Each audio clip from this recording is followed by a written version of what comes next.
Meet the reporters.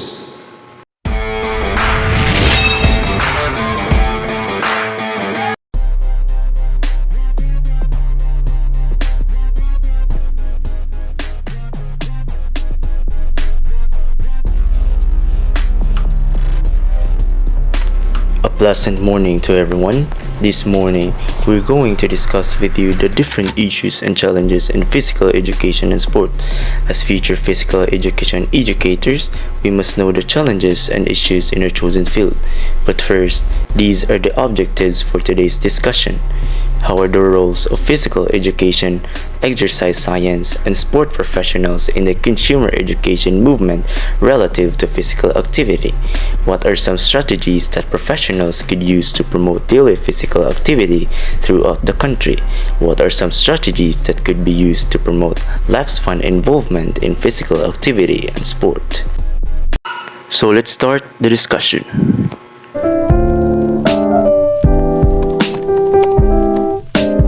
Issues in physical education and sport: gambling, drug abuse, increasing salaries, violence, burnout of young athletes, professionalization of collegiate athletics, racism, academic qualification of athletes, emphasis on winning in youth sports, accountability of teachers, the integrity of PE as a school subject, and equity. Next issues: leadership and physical activity movement, teaching values and physical education in sport, leadership of youth sport programs, growing field of physical education and sport, and closing the gap between research and practice. Leadership and physical activity movement. We have a responsibility to educate the public about the benefits of physical activity and fitness. National Coalition for Promoting Physical Activity, or NCPPA. The National Coalition for Promoting Physical Activity, or NCPPA, is a network of organizations that are working together to establish policies that improve the public's health and prevent and manage chronic diseases through increased levels of physical activity. While they don't believe they can mandate or regulate changes in individuals' behaviors, they do believe that local, state, and national policy changes can make communities more conducive to top physical activity. The National Coalition for Promoting Physical Activity became a reality in 1996, aided by a grant from the Centers for Disease Control and Prevention, or CDC. Over the next 4 years, the NCPPA expanded their leadership core, created a network of state physical activity coalitions, promoted physical activity through community action and media advocacy kits, and highlighted the Surgeon General's report on physical activity and health by holding a national news conference. Consumer education, about which programs meet health standards. Consumer education is the practice of sharing programs information with consumers. Professionals, leadership, and physical activity and fitness movement. Physical leaders or fitness leaders are people who instruct and or otherwise facilitate other people to undertake activities intended to improve or maintain individuals' level of physical and sometimes mental or well-being. Corbin said, "Seek active leadership roles." And Evers also said that be pace setters of the exercise parade because it falls within our domain. Teaching values in physical education and sport. Development of values, character, and ethical decision-making skills has long been touted as one of our primary purposes. Values developed include cooperation. Yes, in sports, dapat yun natin cooperation. And self-discipline. In sports, both of any physical activities, dapat natin self-discipline. Fair play. Dapat fair play dyan always kay unsa may gamit sa iyong duwa if unfair man di ay. And next is emotional control. Ato jud always i-control atong emotions. Like recently lang, if nakabalita mo about atong basketball player sa JRU or Jose Rizal University na wa na mo control iyang emotions, nukbag na noon siya. Natangtang na noon siya sa ilang team. Next is teamwork. Dapat yun natay teamwork ang usa ka team sa sports or any physical activities para mas nindot ang outcome sa game. Self-esteem and self-confidence. Yes, dapat confident yun duha. Ethical and moral abuses associated with sport at all levels has received increased attention. Use of physical education practices that humiliate, embarrass, and belittle students have been tolerated. How do these practices enhance individual development? How do these practices contribute to less fun involvement? So careful planning by professionals is needed in order to structure programs to promote the development of values and ethics. And promoting an active lifestyle can be enhanced by the development of effective behavior in a program participants, in confidence in their abilities as movers, self-worth, and appreciation of the value of health and the contribution of physical activity to well-being, and provide more individualized programs if it will empower participants to take responsibility for their lives. Good day everyone! Hello, my name is Aldi Michael Jr. and for today, I will discuss all about leadership in youth sport. So, youth sport program involved 25 million boys and girls and also 3 million adult volunteers. So, leadership in youth sport has its purpose. So the purpose of youth sport is to promote the healthy physical, psychological, and social development of participants. The criticism of youth sports. So the criticism of youth sports overemphasis on winning and competition, losing sight of the development focus of youth sport. Also, in leadership in youth sport, it need for physical education and sport professionals to assume a greater role in the conduct of youth sport. So we have here leadership in youth sport Martens. So in Martens, they will provide experience that will turn kids onto physical activity for the lifetime. So they will experience the positive one and having fun. And also, they will increase their self-worth. So we are now in principles for youth sport. So in principal youth sport, we have here modeling principle. So modeling principle is an action model for promoting positive youth development through sports. In the positive youth sport model, coaches, parents, program directors, and board members, they promote positive youth development by teaching, enforcing, affirming, and modeling positive life skills for every athlete. So we have here reinforcement principles. When we talk about positive reinforcement, we're talking about behavior. In sports, coaches should focus on reinforcing positive behaviors.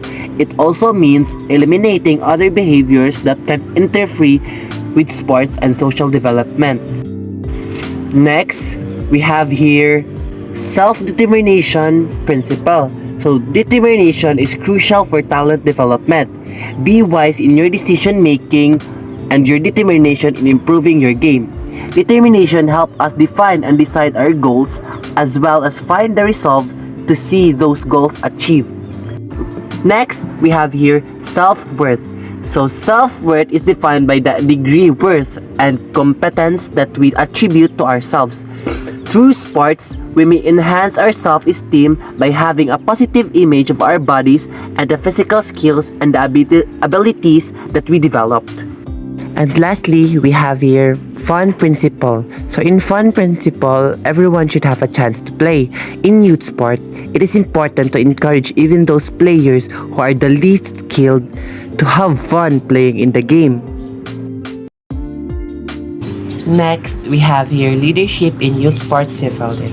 These programs are neither inherently good nor bad. Their value depends on the quality of adult leadership and the supporting environment. Volunteers should focus on promoting continued sport involvement of children rather than on winning. So dapat ang una-unaon sa bata di ra kay ang madaog, pero naa sila ay ma-learn nga mga skills and mga benefits nga makuha gikan sa sports. Volunteers should be aware of the reasons children participate in youth sport and try to incorporate them into every practice, that they should have fun, learn skills, be with their friends, and excitement of competition on their own terms. Next, we have the gap between the research and practice. time lag between publication of research and the utilization of relevant findings. Critical to narrow the gap so that our programs are based on sound current principles. A diversity of factors contribute to this gap. We have here practitioner factors and researcher factors. In practitioner factors, inadequate knowledge of research methods, lack of communication between research and practitioners, negative attitude towards research, lack of time and resources. And the other factor is researcher factors. So in researcher factors, conflicting results of studies due to poorly designed studies, researchers' lack of concern for application findings. Closing the gap between the research and the practice. Professionals preparation programs better preparing students to interpret research and utilize the findings. Practitioners and researchers working collaboratively to investigate problems. Researchers addressing practical application of their work when reporting findings. And lastly, we have here research translators. So research translators consolidate findings, identify practical applications, and disseminate easy to understand information through newsletters and journals. And lastly, we have here the growing fields of physical education and sports.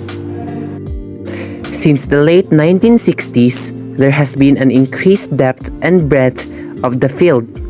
Development of the subdisciplines has led to research traditions, professional organizations, and publications new and expanded career opportunities.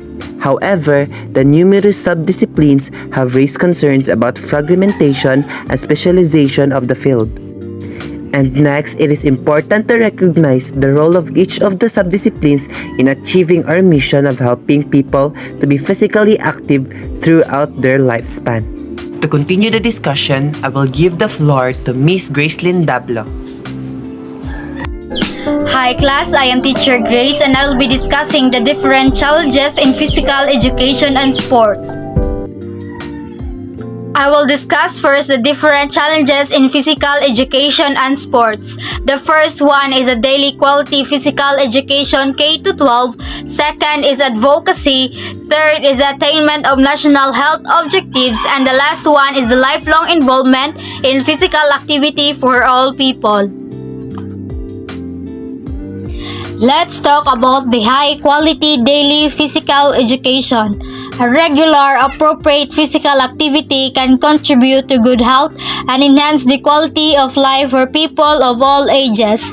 Therefore, physical activity should start at an early age. So, ang daily PDI can reach 51 million children and youth and help them learn the skills, knowledge, and values necessary to incorporate physical activity into their lifestyles. So another is daily PE has been encouraged for all students K-12 since 1987 with the National Physical Education Resolution or House Concurrent Resolution 97. So next is the components of a quality program or NASPE.